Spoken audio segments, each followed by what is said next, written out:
여러분, 저는 지금 손이 떨리면서 이 글을 쓰고 있습니다. 제가 한 일이 과연 옳았는지 아니면 너무 잔인했는지 밤마다 잠을 못 이루고 있어요.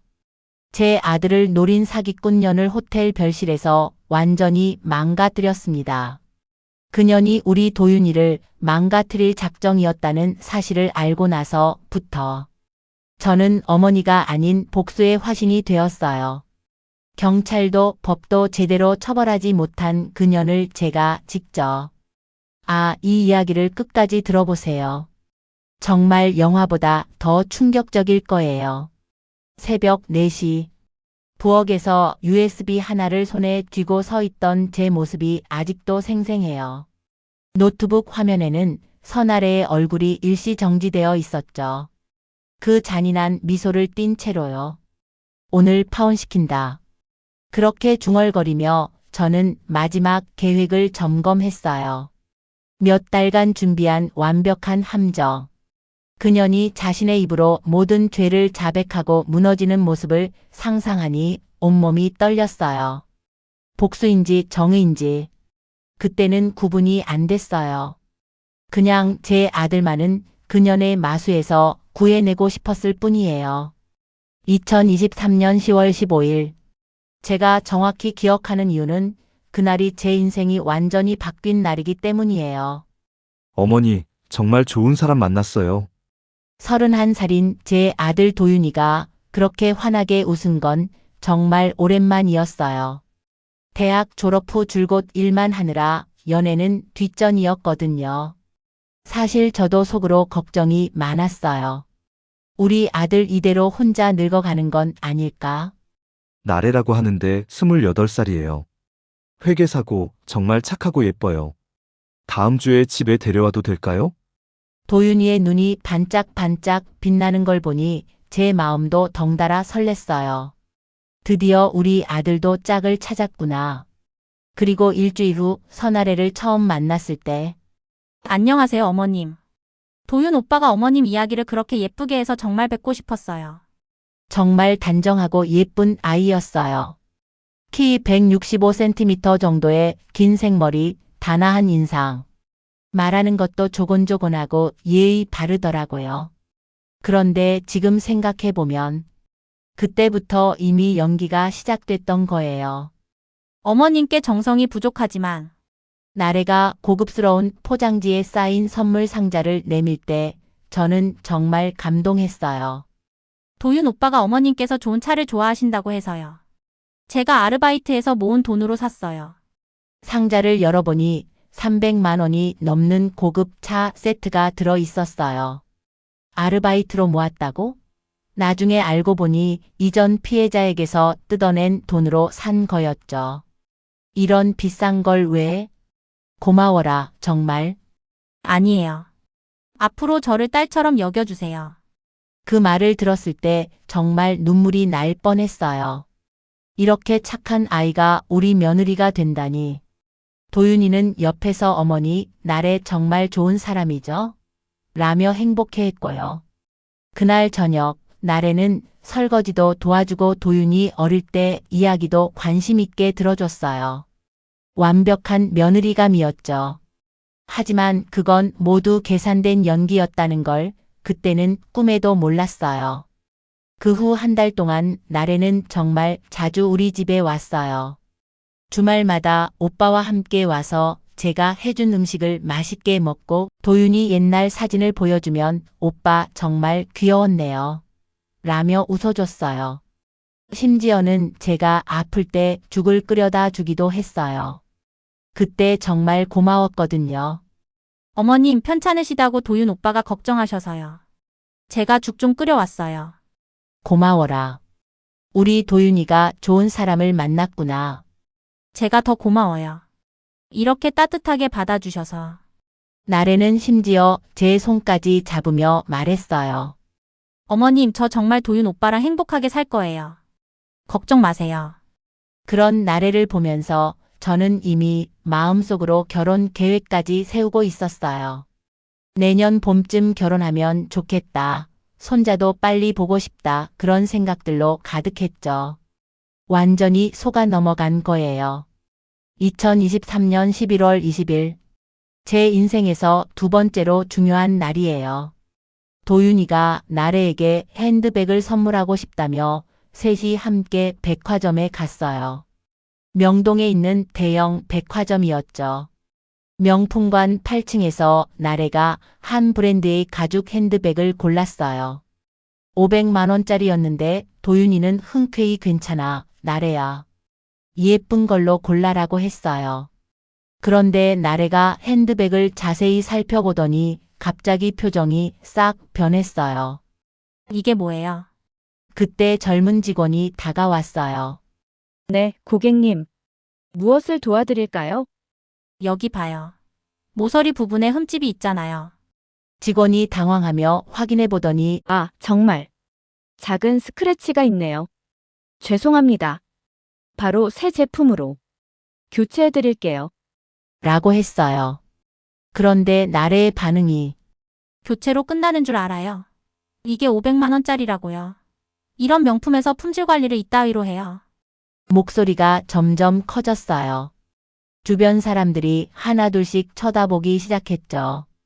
고객님, 조용히 해주세요. 다른 고객님들께 폐가 뭐요? 당신들이 제대로 관리 못한 게 잘못이지 제가 뭘 잘못했어요. 도윤이가 당황해서 나래야, 그만해. 사람들이 다 쳐다본다. 했지만 나래는 더 흥분했어요. 오빠도 가만히 있지 말고 뭔가 말을 해봐요. 당신 여자친구가 이렇게 모욕당하고 있는데 그리고 이어진 말은 정말 충격이었어요. 당신 지금 무릎 꿇고 사과하세요. 주변이 완전히 조용해졌어요. 모든 사람들이 우리를 쳐다보고 있었고 직원은 얼굴이 새파래져서 어쩔 줄 몰라 했어요.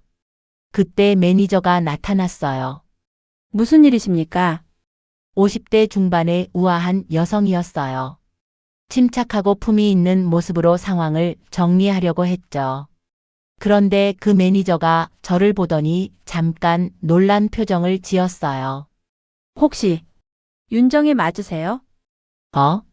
당신이 박선미예요. 삼성고 3학년 5반. 세상에 고등학교 동창 선미였어요. 졸업 후 30년 만에 이런 식으로 만나다니. 선미는 능숙하게 상황을 정리했어요. 직원 들어가 있어. 내가 처리할게. 그리고 새 핸드백을 가져와서 나래에게 건네며 사과했어요. 하지만 나래는 끝까지 불만을 토로했죠. 앞으로는 이런 일 없도록 철저히 관리하세요. 알겠어요.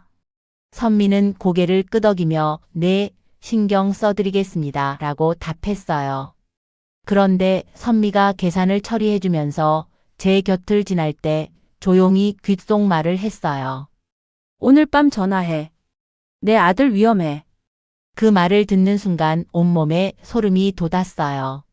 무슨 뜻인지 몰랐지만 선미의 진지한 표정을 보니 분명 중요한 일인 것 같았어요. 그날 밤 11시 도윤이와 나래가 집에 돌아간 후 저는 선미에게 전화를 걸었어요. 선미야, 나 정희야. 오늘 말한 게 정희야, 정말 오랜만이다. 그런데 급한 얘기가 있어서 그래.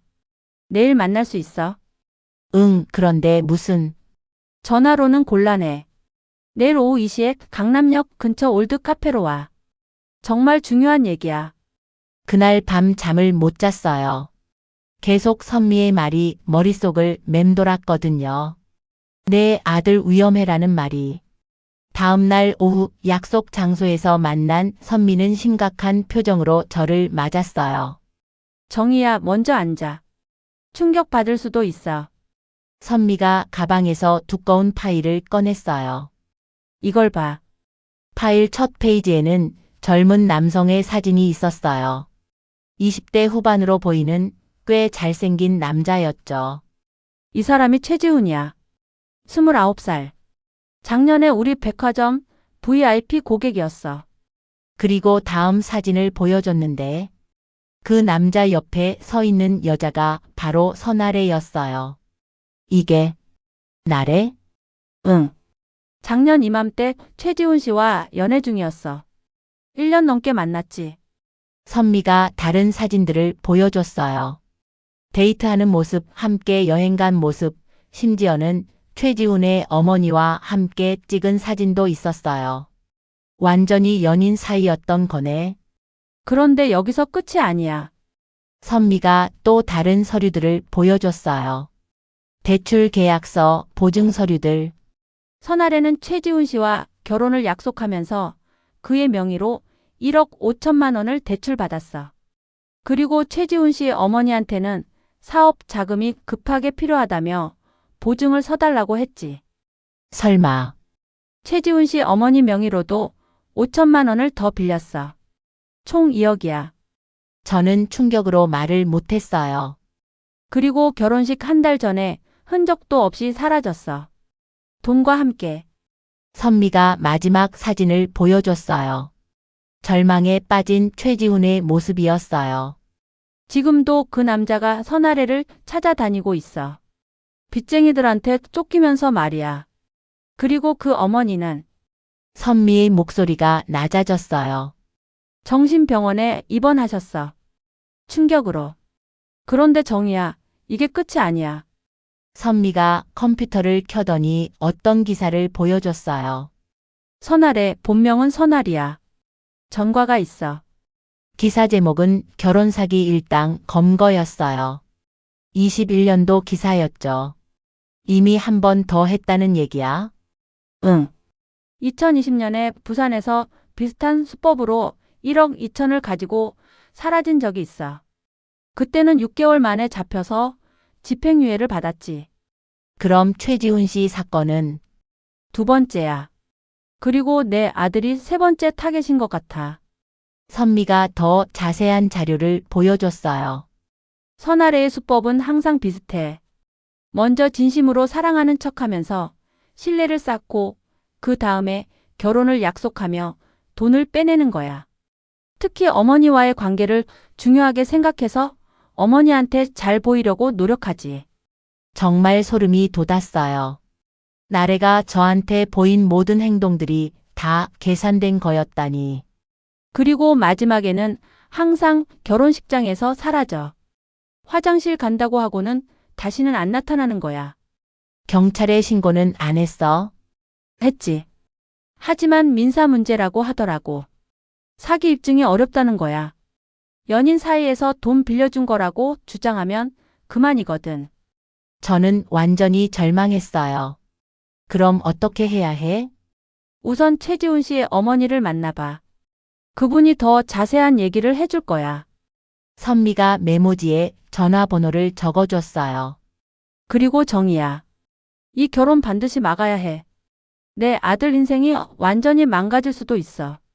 그날 밤 집에 돌아와서 도윤이에게 조심스럽게 물어봤어요.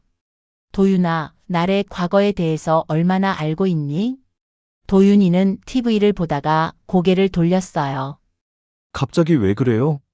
과거가 뭐 중요해요? 중요해.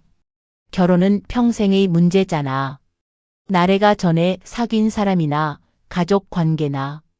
어머니, 도윤이의 목소리가 높아졌어요. 설마 나를 뒷조사했어요? 뒷조사가 아니라 그냥이 아니잖아요. 어머니가 나래를 좋아하지 않는다는 건 알겠는데 이건 아니잖아요. 도윤이가 소파에서 벌떡 일어났어요. 나래는 진심으로 절 사랑해요. 그리고 저도 나래를 사랑해요. 어머니가 뭐라고 해도 결혼할 거예요. 도윤아, 엄마 말 좀 들어봐. 나래한테 뭔가. 말로는 못 막는다는 거 알고 있어요. 그럼 다른 방법도 못 막을 거예요. 도윤이가 방으로 들어가며 문을 쾅 닫았어요. 저는 혼자 거실에 앉아 한숨을 쉬었어요. 정말로 말로는 안 되겠구나. 이틀 후 저는 최지훈 씨의 어머니 최미경 씨를 만났어요. 선미가 전화번호를 알려줘서 직접 연락했던 거예요. 강남의 한 조용한 카페에서 만났는데 최미경 씨를 보는 순간 마음이 너무 아팠어요. 56살라고 하셨는데 완전히 늙어 보이셨거든요. 머리는 반쯤 하얘졌고 눈가에는 다크서클이 짙게 패어 있었어요. 안녕하세요. 최미경입니다. 목소리도 힘이 없었어요. 안녕하세요. 연락드린 윤정희입니다. 이런 자리를 만들어주셔서 감사해요. 최미경 씨가 가방에서 두꺼운 파일을 꺼냈어요. 이게 우리 지훈이랑 그년이 찍은 사진들이에요. 사진들을 보니 정말 행복해 보이는 커플이었어요. 놀이공원에서, 바닷가에서, 맛집에서. 특히 나래가 지훈 씨를 바라보는 눈빛이 정말 사랑스러워 보였어요. 처음에는 정말 좋은 애인 줄 알았어요.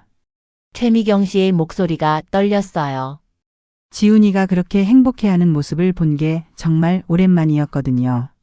대학 졸업하고 나서 몇 번 소개팅도 했지만 번번이 안 됐었는데 언제부터 이상하다고 느끼셨어요? 결혼 얘기가 구체적으로 나오면서부터요. 작년 9월쯤이었나. 최미경 씨가 다른 서류들을 꺼냈어요. 대출 계약서들이었죠. 갑자기 사업을 하고 싶다고 하더라고요. 카페를 차리고 싶다고. 그런데 자금이 부족하다며 지훈이 명의로 대출을 받겠다고 했어요. 아드님이 동의했나요? 처음에는 망설였죠. 그런데 그년이 정말 교묘하게 설득했어요. 최미경 씨가 핸드폰을 꺼내더니 음성 파일을 재생했어요. 오빠 나 정말 오빠랑 결혼하고 싶어. 우리 함께 카페 운영하면서 행복하게 살자. 나 오빠 아니면 안 돼. 나래의 목소리였어요. 정말 애교 섞인 목소리로. 이런 식으로 매일 졸랐어요. 그리고 최미경 씨가 눈물을 닦았어요. 제게도 와서 무릎을 꿇고 부탁했어요. 어머님, 저희 결혼 허락해 주세요. 그리고 보증만 서주세요. 꼭 갚을게요라고. 그래서 허락하신 거예요? 며느리가 될 애가 그렇게 간절히 부탁하는데 어떻게 거절해요? 그리고 지훈이가 그렇게 행복해 하는데 최미경 씨가 흐느끼기 시작했어요. 1억 5천만 원을 지훈이 명의로 빌리고 5천만 원은 제 명의로 보증을 섰어요. 총 2억이었죠. 그리고 나서는 어떻게 됐나요? 한 달 동안은 정말 열심히 카페 준비하는 척 했어요. 인테리어 업체도 만나고 메뉴도 짜고. 저도 완전히 속았죠. 최미경 씨가 다른 사진을 보여줬어요. 카페 인테리어 계획서와 메뉴표가 있었어요. 이것도 다 가짜였어요. 나중에 알고 보니 인테리어 업체는 그년 친구였고 계획서도 인터넷에서 다운받은 거였어요. 언제 사라졌어요? 결혼식 당일이었어요. 최미경 씨의 목소리가 더욱 떨렸어요. 결혼식장에서 화장실 간다고 하고는 그대로 사라졌어요. 하객들은 기다리고 지훈이는 신부를 찾아 헤매고 경찰에는 신고하셨죠? 했어요. 하지만 소용없었어요. 연인 사이에 돈을 빌려준 것이라고 주장하면 사기 입증이 어렵다는 거예요. 최미경 씨가 제 손을 잡았어요. 언니, 지금 우리 지훈이가 어떻게 지내는지 아세요? 어떻게? 매일 그년을 찾아다녀요. PC방에서 밤새워가며 인터넷을 뒤지고 사채업자들한테 쫓기면서도 미친 것처럼 찾아다녀요. 아직도요? 네. 벌써 1년이 넘었는데 아직도 나래를 찾으면 모든 게 해결될 거야 라고 해요. 최미경 씨가 최근 찍힌 지훈 씨 사진을 보여줬어요. 완전히 야위어서 다른 사람 같았어요. 제가 정신병원에 입원한 것도 이 모든 게 제 잘못이라고 생각해서예요. 제가 보증만 서지 않았어도. 아니에요. 당신 잘못이 아니에요. 언니 정말 조심하세요. 그녀는 악마예요. 진짜 악마라고요. 그날 최미경 씨와 헤어지면서 저는 다짐했어요. 절대로 우리 도윤이는 저렇게 만들지 않겠다. 선미가 소개해준 한 실장을 만났어요. 종로구의 낡은 다방에서 만났는데 70년대 인테리어의 나이든 사장님이 운영하는 아주 조용한 곳이었어요. 한 실장은 50대 후반의 남성으로 전직 경찰 출신이라고 했어요. 날카로운 눈빛에 침착한 말투가 인상적이었죠. 박선미 씨가 소개해 주셨다고 하시더군요. 네, 제 아들을 구해주세요. 한 실장이 이미 준비해둔 자료 봉투를 꺼냈어요. 선아래. 본명 선아리. 1994년 7월 15일생. 대출 사기로 전과 이범입니다. 자료를 보니 정말 자세하게 조사되어 있었어요. 출생지 학력, 전과 기록, 심지어 SNS 활동까지. 항상 결혼을 미끼로 접근합니다. 패턴이 거의 동일해요. 어떻게 막을 수 있을까요? 두 가지 방법이 있습니다. 첫 번째는 직접적으로 아드님께 모든 걸 알려주는 것. 하지만 이 경우 아드님이 받을 충격이 클 수 있어요. 두 번째는요? 합법적으로 증거를 확보해서 본인이 스스로 깨닫게 만드는 겁니다. 한 실장이 다른 사진을 꺼냈어요. 30대 초반의 여성이었어요. 이분은 오선영 씨, 전문 연기자입니다. 선아래와 비슷한 패턴의 여성 역할을 해주실 거예요.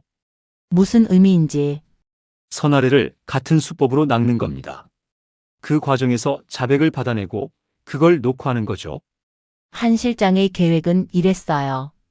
오선영 씨가 고급 바나 라운지에서 선아래에게 우연히 접근해서 나도 결혼 사기를 계획 중이라고 털어놓으면서 선아래의 경계심을 푸는 거였어요. 사람은 자신과 비슷한 사람에게 경계를 풀어요. 특히 범죄자들은 동료의식 때문에 더 쉽게 털어놓죠. 정말 효과가 있을까요? 제가 지금까지 처리한 사건들을 보면 90% 이상 성공했습니다. 다만 한 실장의 표정이 진지해졌어요. 모든 과정이 합법적이어야 합니다. 불법 도청이나 강요는 절대 안 돼요. 순전히 선아래 본인이 자발적으로 털어놓는 상황을 만들어야 해요. 비용은 300만 원이었어요. 언제 시작할 수 있나요? 다음 주부터 가능합니다. 먼저 선아래의 동선을 파악해야 해요. 한 실장의 지시에 따라 일주일 동안 선아래의 패턴을 관찰했어요. 물론 합법적인 범위에서만요. 선아래는 매주 화요일과 금요일에 강남의 고급 호텔 라운지를 방문했어요. 혼자 와서 칵테일을 마시며 다른 남성들을 관찰하는 것 같았어요. 다음 타겟을 물색하는 건가? 라는 생각이 들었어요. 12월 첫째 주 금요일, 드디어 작전이 시작됐어요. 오선영 씨가 선아래가 자주 가는 호텔 라운지에서 대기하고 있었어요. 저는 멀리서 지켜보고 있었고 한 실장은 별도의 테이블에서 모든 걸 모니터링하고 있었어요. 오후 8시경 선아래가 나타났어요. 평소처럼 바 쪽 자리에 앉아서 칵테일을 주문했어요. 30분 정도 기다린 후 오선영 씨가 움직였어요. 선아래와 비슷한 스타일로 옷을 차려입고 같은 바 쪽으로 가서 음료를 주문했어요. 그리고 우연한 듯 선아래에게 말을 걸었어요. 혼자 오셨어요? 저도 혼자라서. 괜찮으시면 같이 앉아도 될까요? 선아래는 처음에 경계하는 듯 했지만 오선영 씨의 자연스러운 태도에 허락했어요. 두 사람이 대화를 나누는 것을 멀리서 지켜보는데 정말 긴장됐어요. 손에 땀이 날 정도로요. 30분 정도 지나서 오선영 씨가 조심스럽게 미끼를 던졌어요. 사실 요즘 고민이 있어요. 무슨 고민이세요? 결혼 얘기가 나오고 있는데. 솔직히 사랑해서 결혼하는 건 아니거든요. 선아래의 표정이 미묘하게 변했어요. 경계심과 호기심이 동시에 드러났죠. 그럼 왜요? 오선영 씨가 망설이는 듯한 연기를 했어요. 이런 말해도 될까요? 처음 만나는 분한테. 괜찮아요. 저도 뭔가 비슷한 고민이 있어서요. 선아래가 먼저 흘린 힌트에 오선영 씨가 물었어요. 어떤 고민이세요? 아니에요. 먼저 하시던 얘기 들어볼게요. 선아래가 조심스럽게 말했어요. 아직 완전히 경계를 풀지는 않은 상태였죠. 오선영 씨가 주변을 돌아보며 목소리를 낮췄어요. 사실 상대방이 경제적으로 여유가 있거든요. 그런데 저는 솔직히 그 부분이 마음에 끌렸어요. 아, 이상하게 들리겠지만 사랑보다는 안정된 생활이 더 중요하다고 생각해서요. 선아래의 눈빛이 변하기 시작했어요. 하지만 여전히 신중했죠. 그런 생각 이상하지 않아요. 요즘 같은 세상에 현실적으로 생각해야죠. 그죠? 그런데 상대방 어머니가 저를 정말 좋아하셔서 심지어 보증까지 서주겠다고 하시더라고요. 이때 선아래가 확실히 관심을 보이기 시작했어요. 보증이요. 네. 그래서 고민이에요. 어떻게 해야 할지. 오선영 씨가 갈등하는 연기를 하자 선아래가 먼저 조심스럽게 물었어요. 혹시 얼마나 되는 금액인가요? 5천만 원 정도요. 사업 자금 명목으로. 선아래의 표정이 완전히 바뀌었어요. 동료를 발견한 듯한 눈빛이었죠. 정말 신기하네요. 저랑 완전 똑같은 상황이에요. 네. 정말요? 저도 지금 비슷한 일을 하고 있거든요. 선아래가 주변을 한 번 더 살피고 난 후 속삭였어요. 남자친구가 있는데 솔직히 말하면 그 사람보다는 그 집 재산에 관심이 있어요. 와. 정말 똑같네요. 오선영 씨가 신나는 표정으로 맞장구를 쳤어요. 어머니는 더 쉬워요. 벌써 어머니 명의로 보증 세워놓은 게 1억이에요. 제가 듣고 있던 그 순간 정말 온몸이 떨렸어요. 1억이요? 와. 대단하네요. 어떻게 설득하셨어요? 별거 아니에요. 그냥 착한 며느리 연기 좀 하면 됐거든요. 선아래가 점점 더 자신감 있게 말하기 시작했어요. 어머니들이 제일 쉬워요. 설거지 좀 도와주고 안부 좀 물어보고. 그러면 완전히 넘어가요. 정말 대단해요. 저는 아직 그 정도는 못하겠던데요. 오선영 씨가 부러워하는 척하자 선아래가 우쭐해했어요. 처음엔 저도 그랬어요. 그런데 경험이 쌓이니까. 경험이요? 선아래가 잠깐 말을 멈췄어요. 너무 많이 말한 것 같다는 표정이었죠. 아니, 그냥 연애 경험 많다는 뜻이에요. 하지만 오선영 씨가 교묘하게 유도했어요. 아, 그럼 이런 식으로 사귀신 분이 또 있으셨나요? 글쎄요. 뭐, 선아래가 망설이자 오선영 씨가 먼저 털어놨어요. 사실 저도 전 남자친구가 있었는데 그때도 비슷했어요. 결국 헤어졌지만 그 과정에서 좀 받아낸 게 있긴 해요. 이 말에 선아래가 완전히 경계를 풀었어요. 정말요? 얼마나요? 8천만 원 정도. 그런데 당신은 훨씬 더 전문적으로 하시는 것 같은데요? 선아래가 우쭐해하며 웃었어요. 뭐, 이런 걸로는 꽤 경험이 있죠. 사실 지난번에도 비슷하게 2억 정도 받아낸 적이 있어요. 와, 정말 대단해요. 그럼 그분과는 어떻게 됐어요? 결혼식장에서 슬쩍 사라졌죠. 화장실 간다고 하고. 선아래가 냉소적으로 웃으며 계속했어요. 오선영 씨가 놀란 척하며 말했어요. 그럼 이번에도 똑같이 할 계획이세요? 당연하죠. 이번 놈도 똑같이 해줄 거예요. 어머니는 이미 제가 손바닥 안에 넣어놨고 아들도 완전히 제 매력에 빠져 있어요. 선아래가 와인을 한 모금 마시며 득의양양하게 말했어요. 특히 어머니들이 제일 쉬워요. 착한 며느리 코스프레만 하면 완전히 넘어가거든요. 그런 게 다 연기라는 걸 꿈에도 모르죠. 그 순간 정말 울화가 치밀었어요. 제가 나래에게 받았던 모든 호의들이 다 가짜였다니. 오선영 씨는 브로치에 초소형 카메라를 달고 있었어요. 선아래의 모든 자백이 선명하게 녹화되고 있었죠. 대화는 약 1시간 동안 계속됐어요.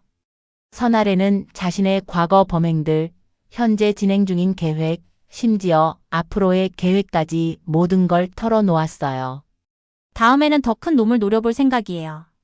재산이 최소 10억은 되는. 정말 소름 끼치는 얘기들이었어요. 오선영 씨가 화장실 좀 다녀올게요 라며 자리를 뜨면서 작전이 끝났어요.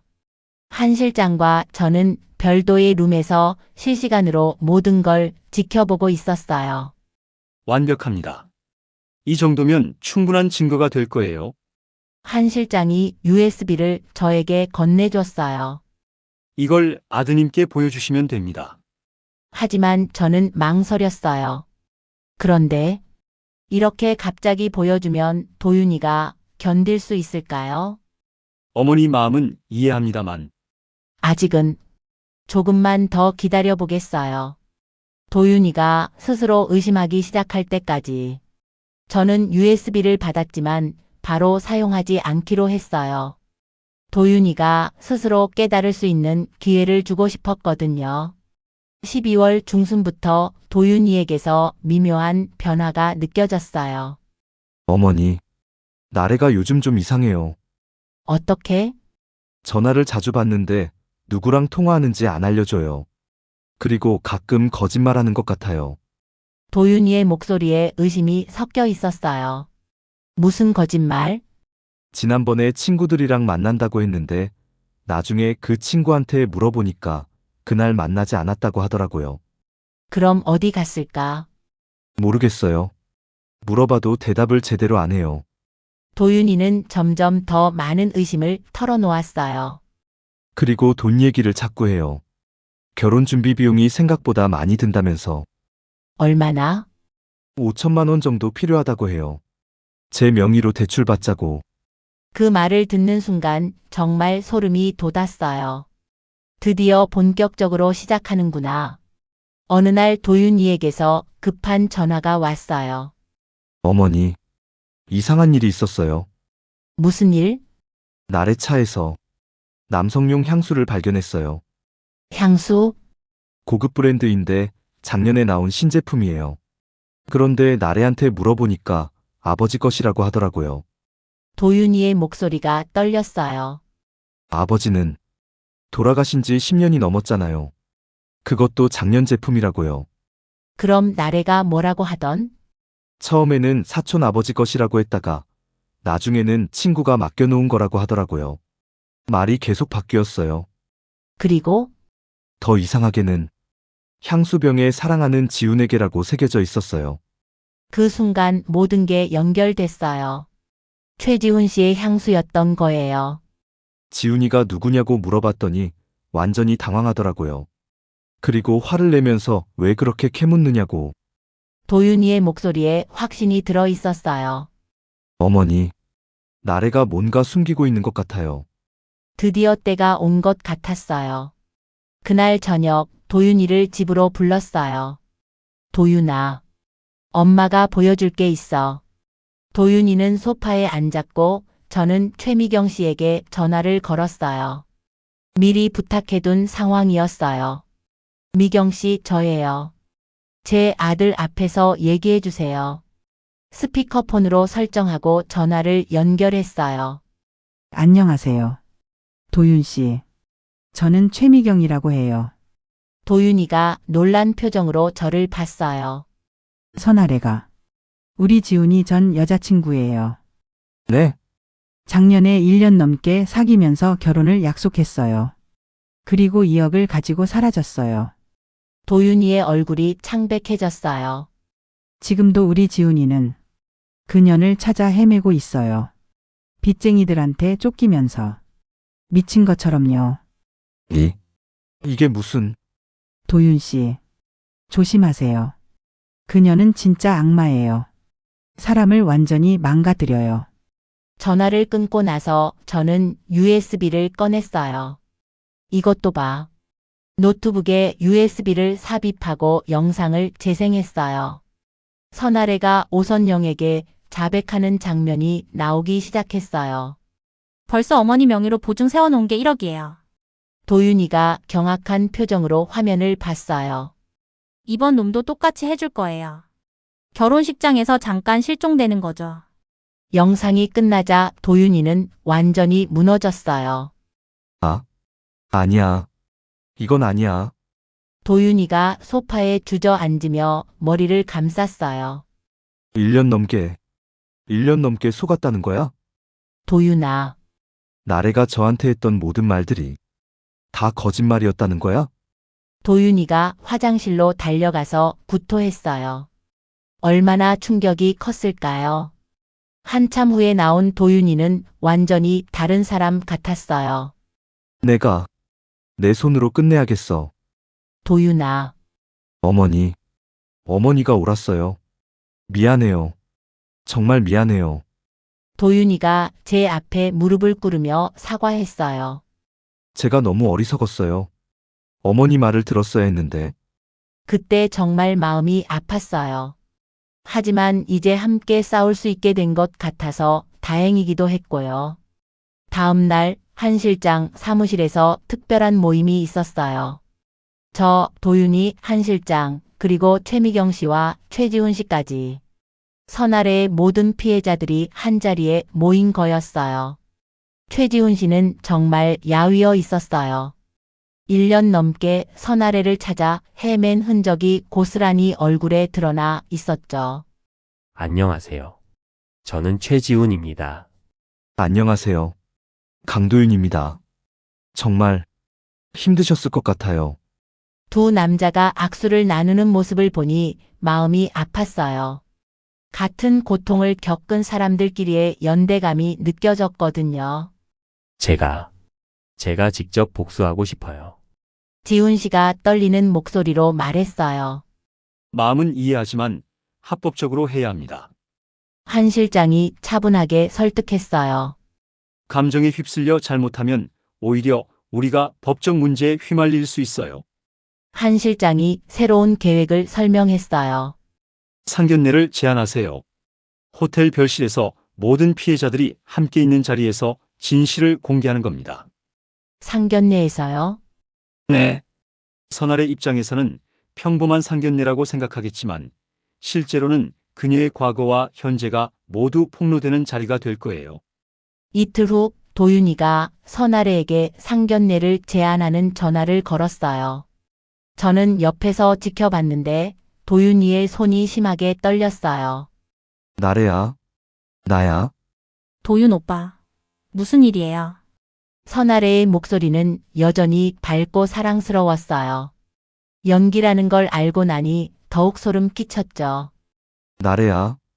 우리 상견례 하자. 상견례요. 갑자기? 어머니께서 제대로 된 상견례를 하고 싶다고 하셔. 호텔에서. 도윤이가 말하는 도중에 구토감을 느끼며 잠깐 전화를 놓았어요.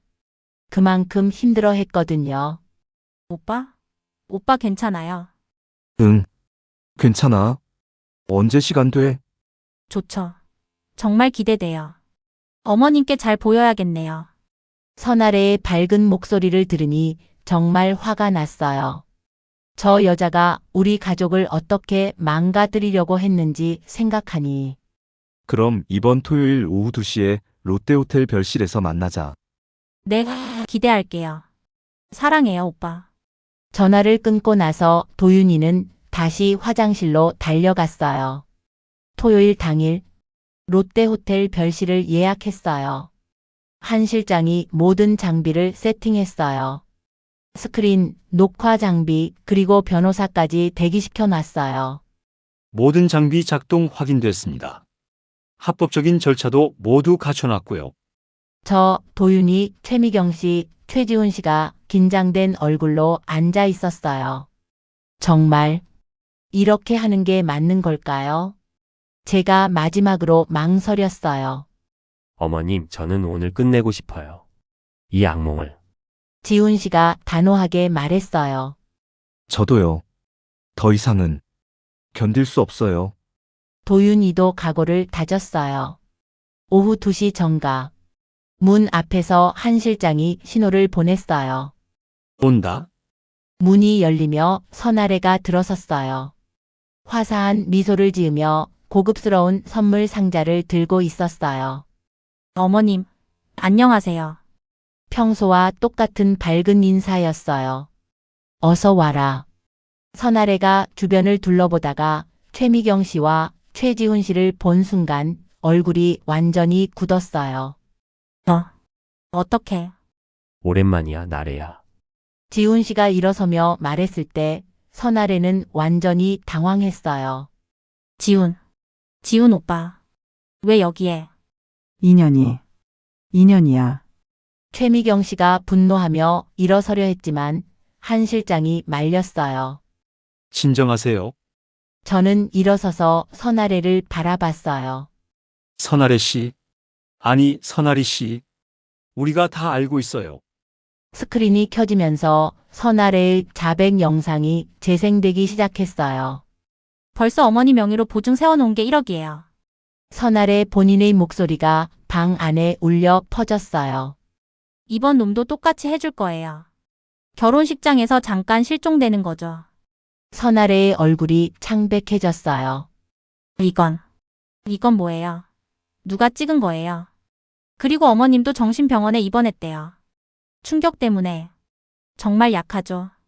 영상 속에서 선아래가 최미경 씨를 조롱하는 장면이 나오자 지훈 씨가 주먹을 꽉 쥐었어요. 나래야. 정말 이게 내 진심이었어? 도윤이가 떨리는 목소리로 물었어요. 선아래는 이제 완전히 본색을 드러냈어요. 그래서 어쩔 건데? 이미 늦었어. 보증도 서줬고 돈도 이미 받아놨는데 뭐라고? 어머니 명의로 이미 1억 5천만 원 대출받았어. 그리고 도윤이 내 명의로도 5천만 원. 총 2억이야. 도윤이가 충격으로 비틀거렸어요. 언제 그런 걸? 바보야. 내가 서류에 도장 찍을 때마다 다 계획된 거였어. 사업 자금이라고 했을 때 진짜 믿었어? 정말 순진하네. 선아래가 냉소적으로 웃었어요. 특히 어머니는 정말 쉬웠어. 착한 며느리 연기 몇 번 하니까 완전히 넘어가더라고. 차 선물하고 설거지 도와주고. 그런 게 다 연기라는 걸 꿈에도 모르지? 저는 너무 화가 나서 말이 안 나왔어요. 그리고 지훈이 넌 정말 한심했어. 1년 넘게 날 찾아다닌다며? 바보같이. 지훈 씨가 일어섰어요. 너 때문에 우리 어머니가. 어머니가 어쨌다고. 약해서 정신병원 간 건 내 잘못이야. 자기가 멘탈이 약한 거지. 그때 문이 열리며 경찰이 들어왔어요. 선아리 씨 사기 혐의로 체포합니다. 한 실장이 미리 연락해둔 상황이었어요. 뭐? 체포? 무슨 죄로? 연인 관계를 이용한 상습 사기죄. 그리고 이 모든 자백이 녹화되었습니다. 선아래는 그제서야 자신이 완전히 함정에 빠졌다는 걸 깨달았어요. 이건 불법 녹화야. 제가 동의하지 않았어. 공개된 장소에서 본인이 자발적으로 한 발언입니다. 완전히 합법이에요. 한 실장이 차분하게 설명했어요. 선아래가 수갑을 차면서 마지막으로 독서를 뱉었어요. 후회하게 될 거야. 나 없으면 도윤이 같은 놈 평생 혼자 살 거야. 됐어. 도윤이가 단호하게 말했어요. 너 같은 사기꾼과 함께 사는 것보다 혼자 사는 게 1000배 낫겠어. 3개월 후 선아래의 재판이 열렸어요. 저희가 확보한 증거들과 이전 피해자들의 증언, 그리고 선아래 본인의 자백 영상까지 모든 게 완벽했어요. 재판장에서 선아래는 완전히 다른 모습이었어요. 화려했던 모습은 온데간데 없고 초라한 구치소복을 입고 있었죠. 피고인 선아리는 상습적으로 결혼을 미끼로 한 사기를 저질러 왔으며 이로 인해 다수의 피해자들에게 경제적, 정신적 피해를 입혔습니다. 판사의 선고가 이어졌어요. 특히 피해자들의 가족관계까지 파괴하고 한 피해자의 어머니를 정신적 충격으로 입원하게 만든 점은 매우 중대한 범죄입니다. 피고인에게 징역 3년을 선고합니다. 선아래는 끝까지 반성하지 않았어요. 심지어 억울하다며 항소까지 했지만 2심에서도 같은 결과였어요. 가장 중요한 건 피해 회복이었어요. 선아래가 빼돌린 돈의 상당 부분은 이미 사용한 상태였지만 그녀의 재산을 모두 몰수해서 피해자들에게 배분했어요. 제 경우에는 1억 5천만 원 중 8천만 원 정도를 돌려받을 수 있었어요. 나머지는 선아래가 이미 사치품 구매나 생활비로 사용해버린 상태였죠. 최지훈 씨네는 상황이 더 심각했어요. 2억 중에서 겨우 5천만 원 정도만 회수할 수 있었거든요. 하지만 금전적인 것보다 더 중요한 건 정신적인 회복이었어요. 재판이 끝나고 몇 달 후 지훈 씨에게서 연락이 왔어요. 안녕하세요, 도윤 형. 저 지훈이에요. 지훈아. 어떻게 지내? 많이 좋아졌어요. 그년이 처벌받는 걸 보고 나니까 정말 후련하더라고요. 지훈 씨의 목소리에 생기가 돌아온 게 느껴졌어요. 그리고 형 덕분에 정말 많은 도움이 됐어요. 혼자가 아니라는 걸 느꼈거든요. 당연하지. 우리 같은 처지였잖아. 어머니도 많이 좋아지셨어요. 퇴원하셨고 이제는 웃으시기도 하시고. 정말 다행이었어요. 그리고 형, 저 새로운 일자리도 구했어요. 작은 회사지만 정말 열심히 하고 있어요. 정말? 축하해. 이제 정말 새 출발하는 것 같아요. 그년한테 빼앗겼던 제 인생을 되찾은 기분이에요. 도윤이도 많이 변했어요. 처음에는 다시는 연애 안 할 거야 라며 상처받은 모습을 보였지만 시간이 지나면서 오히려 더 성숙해졌어요. 어머니, 이번 일로 정말 많이 배웠어요. 뭘 배웠는데? 사람을 볼 줄 알아야 한다는 거요. 그리고 어머니 말씀을 들었어야 했다는 거. 도윤이가 제 손을 잡으며 말했어요. 처음엔 어머니가 나래를 싫어하신다고 생각했어요. 그런데 알고 보니 저를 보호하려고 하신 거였네요. 엄마는 내가 다치는 게 제일 무서웠어. 이제 알았어요. 어머니의 사랑이 어떤 건지. 몇 달 후에는 직장에서 새로운 사람도 소개받았어요. 이번에는 정말 신중하게 접근하더라고요. 어머니, 이번엔 6개월 정도 사귀어보고 소개해드릴게요. 그리고 과거도 다 확인해 볼 거예요. 좋은 생각이야. 그리고 무엇보다 어머니께서 좋아하시는 사람이어야 해요. 2024년 12월 정확히 1년 전 그 사건이 일어났던 시점이에요. 지금 저는 도윤이와 새로운 여자친구의 좋은 관계를 응원하고 있어요. 이번에는 정말 신중하게 잘 만나고 있답니다. 도윤이가 얼마 전 저에게 이렇게 말을 하더라고요. 이제는 정말 알겠어요. 잃은 게 아니라 나 자신을 되찾았다고 생각해요. 도윤이의 얼굴에 진짜 평안이 보였어요. 이 모든 일을 겪으면서 저도 많이 변했어요. 무엇보다 사람을 보는 눈이 생겼다고 할까요? 진짜와 가짜를 구분하는 능력이 생겼어요. 그리고 어머니로서 아들을 보호하는 게 얼마나 중요한지도 깨달았어요. 아들이 30이 넘었다고 해서 어머니의 역할이 끝나는 게 아니라는 걸요. 때로는 잔인한 진실을 말해야 할 때도 있고, 때로는 아들이 듣기 싫어하는 말도 해야 해요. 그게 진짜 사랑이라는 걸 배웠어요. 그리고 지금 제가 확신하는 건 그때 제가 한 선택이 옳았다는 거예요. 물론 방법이 조금 극단적이었을 수도 있어요. 하지만 법적으로 문제없이 합리적으로 해결했고 결과적으로 더 많은 피해를 막을 수 있었어요. 긴 글 읽어주셔서 정말 감사해요.